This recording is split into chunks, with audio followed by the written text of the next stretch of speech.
listeners, to another interesting episode on the BizBlend podcast where business meets bold ideas and hustle meets heart. Now, today's episode is really interesting, listeners. Meet Kirsten Marion. She's here on BizBlend to share how self published authors can successfully market their books and also find their audience. So, with that, let's quickly dive deep into this. So, Kristen, welcome to the show, and it is really an honor to have you with us today. Thank you. It's lovely to be here. Beautiful, beautiful. So, okay, Kristen, before we talk about this topic, if it's okay with you, I would love to know from you. From a corporate world to now, self-publishing and working on marketing, helping other entrepreneurs and business owners market their books. What was that pivotal moment which kind of, gave you the idea to, transition into a different, industry or different phase of your life? Oh, that was partly my own decision and partly not. I was the CFO of a hospital and I loved my job. Mhm. And it was a big job, obviously. Um, but my husband took a position overseas. So I eventually, once the kids were in university, I moved to join him. So I had to give up my job. Um, Mhm. my corporate job, and I had been writing off and on since I was very young, uh, Mhm. but, you know, life took one of its funny little turns, and I ended up, going into finance and accounting rather than English lit and writing. So, Mhm. when I moved, it gave me the opportunity to think, "Well, maybe this is the time to transition. I need something to do.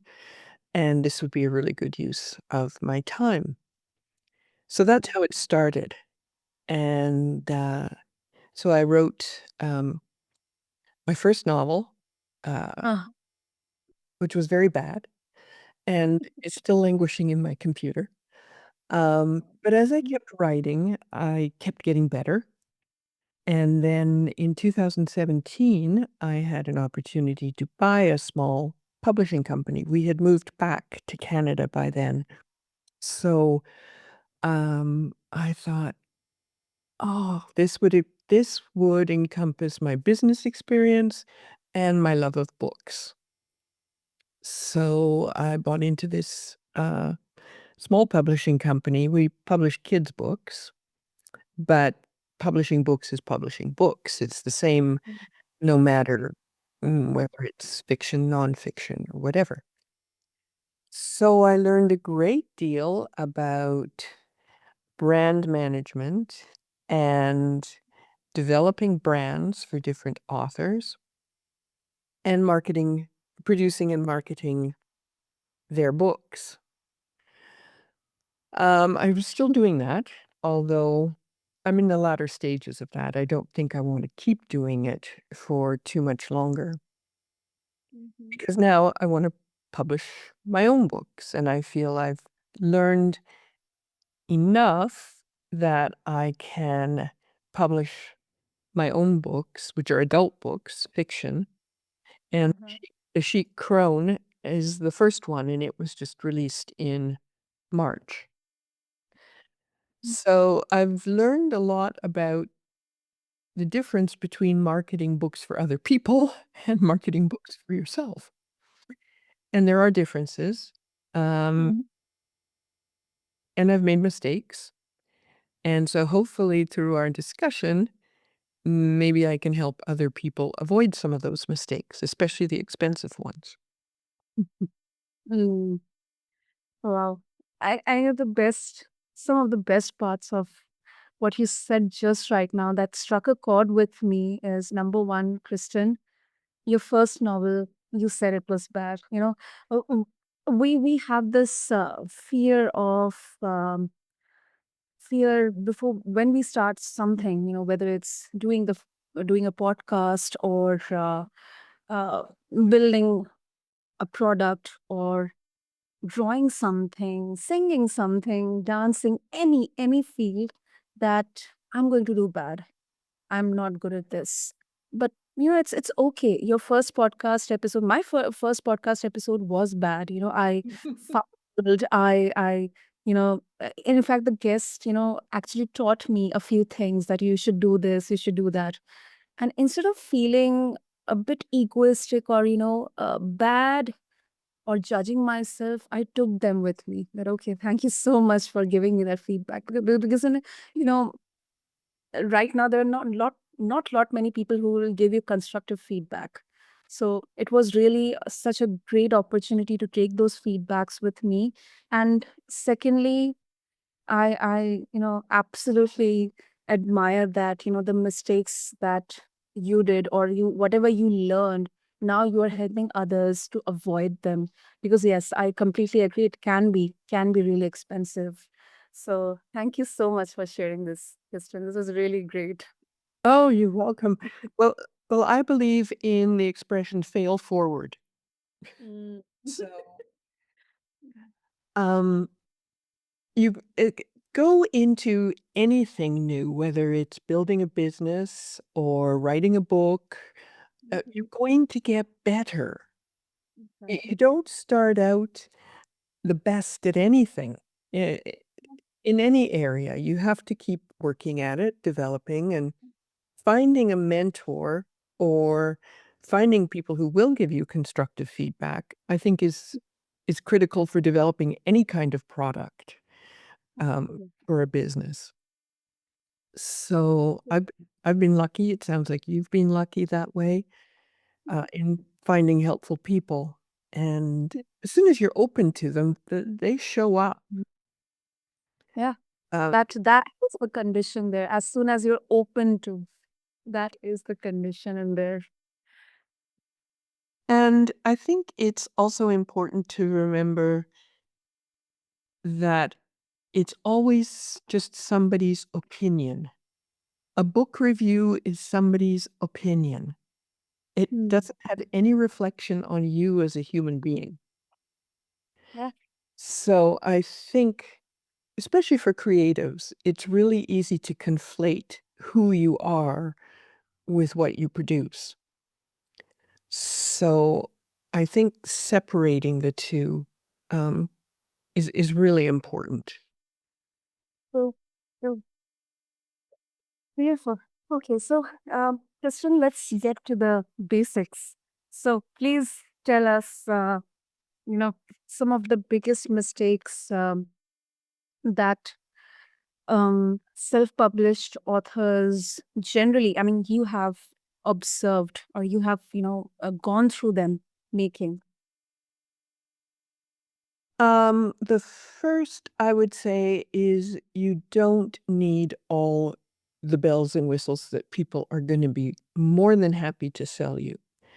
As soon as my book was being reviewed, I got all these emails selling me these different platforms where you could create social media posts, where you could create artwork, where you could do this, where you could do that.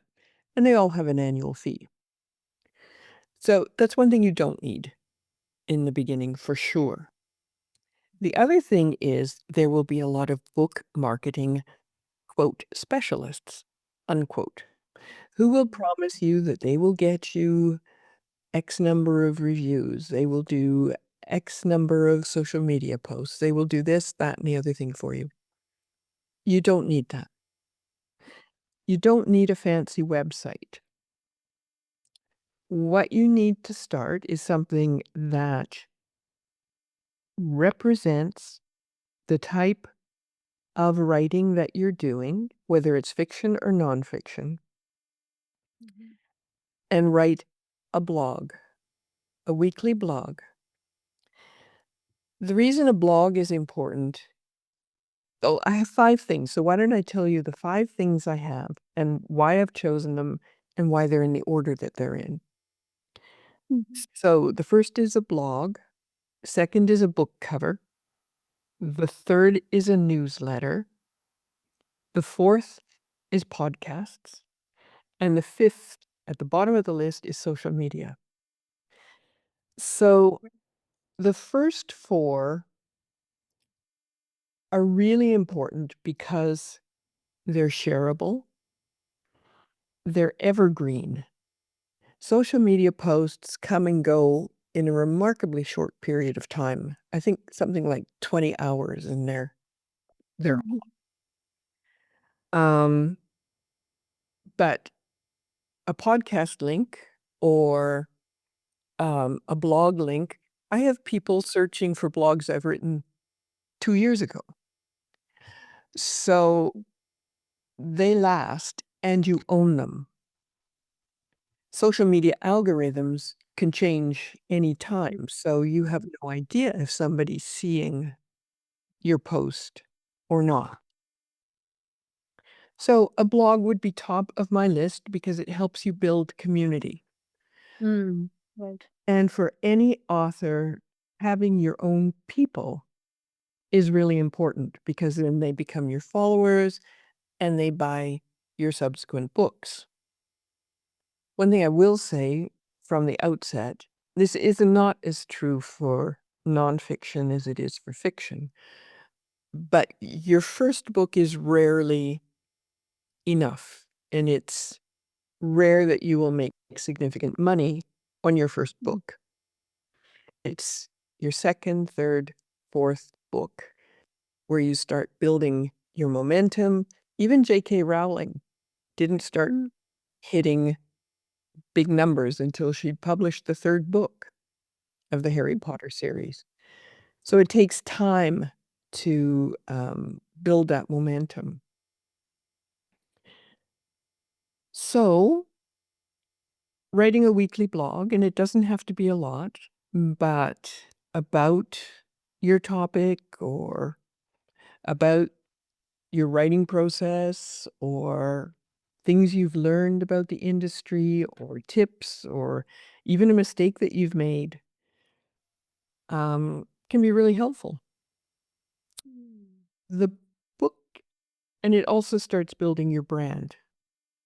And having a brand in any business is key. Any business owner knows this. No doubt. And you have to think of yourself as a business owner when you're self-publishing. Book cover is super important because it tells the reader right away, or it should tell the reader right away, what the book is about. They can guess the genre or the topic, fiction, nonfiction, whether it's health or cooking or how to repair transmissions. I don't know. And it also reflects your brand. For example, my brand is cozy fantasy with older, for the older reader, about women having midlife adventures. So my book covers will reflect that. And your book cover lasts as long as your book does, unless you decide to change it. Mm-hmm. Newsletter comes next. And this is where people can start feeling like they're getting a little closer to you and getting some special things from you because your blog is completely public. Anybody can search it. Yes. But your people, your real followers, will sign up for your newsletter. And you can share things like chapter releases before a book is out, short stories or special articles that you've written that nobody else is going to get, special things with them. Um, Podcasts. Now, this is newer for people, and I'd love for you to weigh in on this one too, and what you've learned from people that you've interviewed, because podcasts again are evergreen. Yes. And you can share them in your newsletter, in your blog, on your website. And they give the guest an opportunity to add more value for the potential reader. And that's the approach I'm taking with doing podcasts. Rather than saying, buy my book, buy my book. What can I give back that is useful for the listener? Mm. I think what from my experiences um, interviewing or conversing with authors, I think podcast gives a voice, a face to the book. I mean, yeah, of course, blogs and newsletters, they of course, are resonating in terms of sharing maybe snippets or some behind the scenes, of the journey that the author embarked upon when he or she was writing the book. Something interesting, or something very surprising that they got while writing the book, whether it's their own story or something else. But I think podcast read gives the intimate, um, the face to the book, the author, making it easier to connect personally with listeners. And it also, of course, build credibility. It builds credibility as well. um, and it can spark or boost direct interest in the books. And of course, if you talk about the numbers, then it can also expand your reach. Maybe with blogs or newsletters, you are trying to reach, or you are able to reach people who are present online. But then with podcast, it's a voice, it's your face, it's your human presence in there. So I think it definitely expands the reach. And then, there can be additional stuff in there where the guest or the author can read excerpts from their book, or maybe the observations they did while researching, or, while the self reflections they had during writing the book. Maybe it's mistakes or it's the learnings they had. So yeah, I think from my end, that's what I believe. I think that's really true.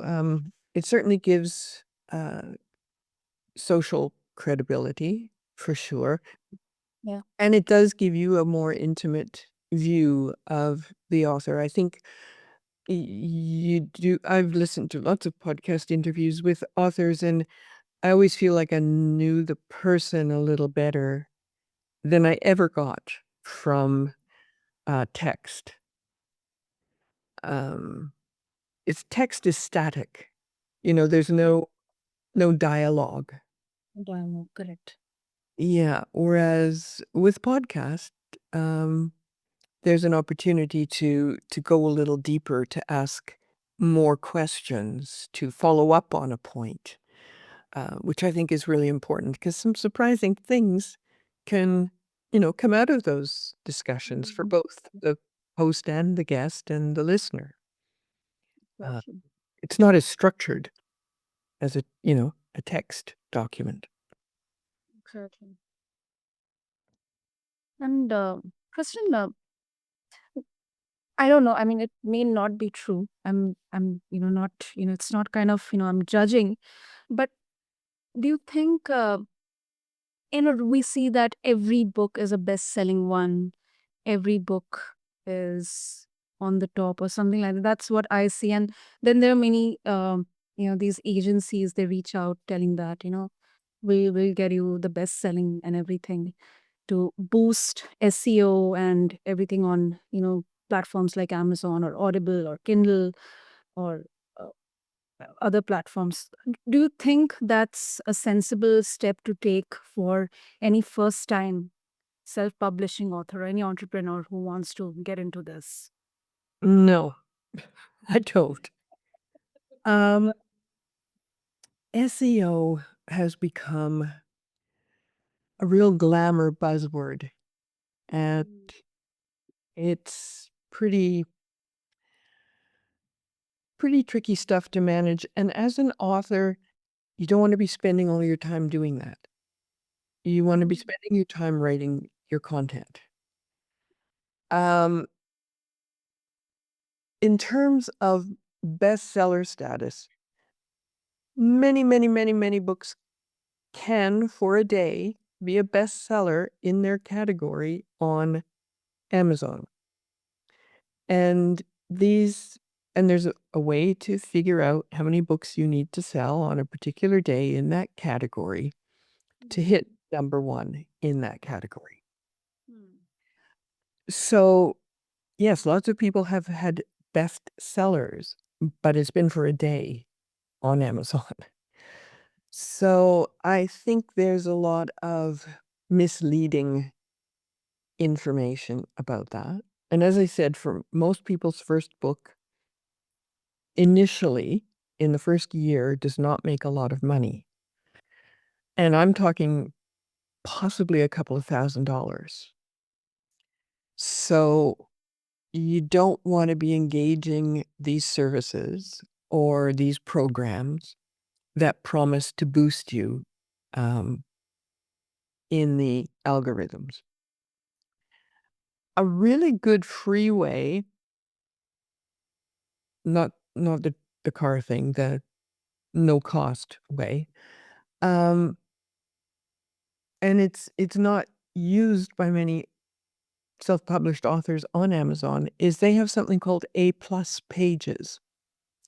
And if you set up A+ pages for your book, it's a way of you bringing, highlighting reviews, quotes, or, top, uh, underlined sentences in your book, or anything that you wanna highlight about your book in a colorful way on your Amazon book page. That will keep people on your Amazon book page longer, and, uh, the longer somebody's on your book page, the greater chance you have of that visitor converting to a purchaser. Because you're giving them more. You're giving them something additional, something special, and people like that. So, I would spend your first year building your, um, following organically, as opposed to trying to jumpstart it using these fancy programs, because they overpromise and seriously underdeliver. This is the voice of personal experience.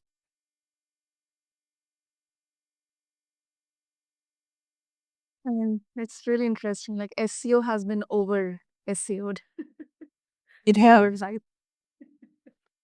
it has because it's, eh, it's a full-time job to get it right, to optimize it, and that's not where you should be spending your time. That's n You're not gonna get the return on investment from that you get doing some of the other things that we've talked about. It may show your stuff more to people, but it doesn't necessarily engage them. And the goal is to have engaged readers, not that it comes up on a Google search. Does that make sense? Absolutely. Absolutely. And Kristen, one point you mentioned at the beginning of the conversation that as you were on the journey of publishing your own book and now you are helping others to do that, there is a difference in there. I would love to know what kind of different, experiences you have gone through. I mean, what differences do you see there? In what I've done and what I hope other people do? Yeah. Yeah. Like you are helping others right now. So, um, Yeah, being- I think to just focus your attention on building your community. Mhm. Don't scattershot with the latest shiny thing. And this is where I made my mistake in the beginning. I thought if I bought all the products, that would get me where I wanted to go. And that's not true. You don't need all the products. What you need is a willingness to engage with readers and potential readers. And that comes from giving them useful content, both in your books, just creating the best products that you can. And that doesn't matter whether you're creating a dress or a car or um, a book. It's the quality of the product will get people coming back for more of your product. So yeah, don't get sucked into the shiny object syndrome. As I call it. And that does mean all these marketing people who promise you a bestseller and yada yada yada. Yeah, I couldn't agree more. I couldn't agree more. And then this is not only for books and in podcasting also, that we help you with social media, will help you with this and that, will help you with getting XYZ amount of number of listeners or listenings. But I think that's short term. It doesn't sustain. It doesn't sustain. Something which organically grows, even if it is small in the beginning, it might be a bit of demotivating for you, but it's going to be there. It's going to be there. It's going to sustain you. So, yeah, I totally agree with you, Christina. Right. I think this is an issue, particularly in North America, where we want instant gratification, instant results. Lose 10 pounds in a week, make $1 million by next year. It has to be right now. But that's not the way it works. And then people get really, as you say, demotivated because it's not happening instantaneously. So if you go into it with the expectation that this is a wall you are building brick by brick, except in books about magic, you just can't snap your fingers and have a wall. So, um, just focusing on producing good products and standing behind your products and being the sort of person that people would like to engage with. That goes so much further than any shiny object. True. And before we wrap up, Mr. Now, there's a belief that self publishing lacks the credibility of traditional publishing. So, do you think it's a valid point? I mean, has that stigma changed or is it still a real challenge when marketing? I think that's changed completely. Um, I I don't see any remaining stigma as long as you're producing a good product, as long as you're taking the time to write good content, have it edited, get a good book cover. Um, you can do that as well as any traditional publisher can and put more thought into it because it's your baby, not theirs. Some of the best-selling authors out there now are self-published. Traditional publishing has become very closed. Um, there's been a lot of consolidation of publishers in the last 5 to 10 years. Uh, it most of the power is held in the hands of a handful of publishers now. So, I would say you have a much better chance of doing well, self-publishing now than going the traditional publishing route, Hmm. and I've done both. I've had books published traditionally, and I'm now self-publishing, so I do have some experience in this. So it's been there, done that. Mhm. Mhm. You certainly have a lot more control over your outcomes when you're self-publishing. Definitely. But then you have to own your own mistakes too. That's the caveat there. That is the caveat. But learn, that's all. Everybody makes mistakes. Um, we have a new prime minister in Canada, and he has said outright, "I'm gonna make mistakes, but I will own them, and I will correct them." And that's all any of us can do. Wonderful. Lovely, lovely, Kristen.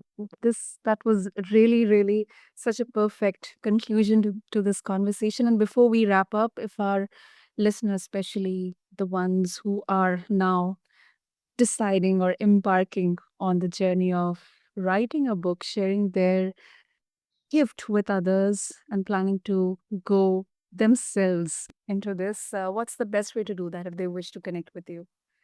Oh, I'm on the socials, but, they can also connect with me, through my website. I do answer all queries through the website. Um, I have to tell you, I'm not great on social media because I find it a rabbit hole, and if I go on it to do stuff, well, there goes the morning. Um, so probably through my website, and I do have a series of blog posts planned for the next 2 months on, um, self-publishing and the author. So they might find that helpful as well. Great. I'll make sure to have the links in there in the show notes. And Kristen, thank you so much for this honest, such an insightful conversation. And you really, really, help us, r- understand that reinvention is powerful. It can be messy, but it is powerful. It is empowering. And book marketing, although it's part hustle, but it's definitely art as well. So thank you so much. Thank you, Sana. So, listeners, that's a wrap on this episode of BizBlend.